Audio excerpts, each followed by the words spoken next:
BNP নেতা doctor শাহাদাতকে Chittagong city কর্পোরেশনের mayor ঘোষণা করেছে আদালত। নির্দেশ দেওয়া হয়েছে আগামী 10 দিনের মধ্যে গেজেট প্রকাশের।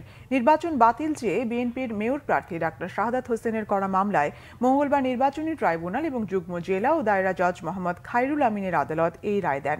2021 সালের 24 ফেব্রুয়ারি চট্টগ্রাম সিটি কর্পোরেশন নির্বাচনে কারচুপি ও ফল বাতিল চেয়ে মেয়র প্রার্থী ডাক্তার শাহাদাত হোসেন নির্বাচন কমিশনার সহ 9 জনের বিরুদ্ধে মামলা করেন।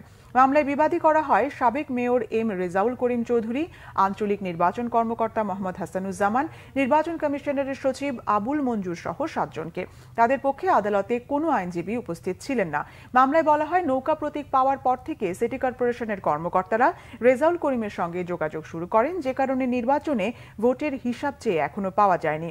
নির্বাচনে 3,69,248 ভোটে রেজাউল করিম চৌধুরীকে বিজয়ী দেখানো হয়। ডাক্তার শাহাদাত হোসেন পান 52,489 প্রার্থিত মতে 3টা অর্ডার দিয়েছেন। একটা হচ্ছে অবৈধ সরকারের আমলে নির্বাচিত ডিক্লারেশনকৃত যে গ্যাজেট সেটাকে বাতিল ঘোষণা করেছে। ডক্টর শাহাদাত সাহেবকে বৈধ ঘোষণা করেছে নির্বাচনে, এবং 10 দিনের মধ্যে ওনাকে দায়িত্ব বুঝিয়ে দেওয়ার জন্য ডিরেকশন দিয়েছে।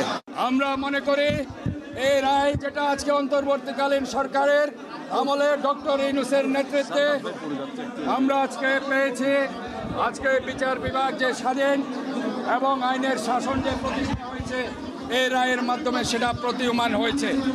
আমরা মনে করি এই রায়ে প্রাক্তন মেয়র রেজাউল করিমকে অবৈধ ঘোষণা করেছে, এবং আমি যে একটা বৈধ মেয়র, আমার বিরুদ্ধে যে জালিয়াতি করা হয়েছে, আমাকে যে অবৈধভাবে হারানো হয়েছে সেটা ডিক্লেয়ার করে আমাকে বৈধ মেয়র ডিক্লেয়ার করেছে। আমি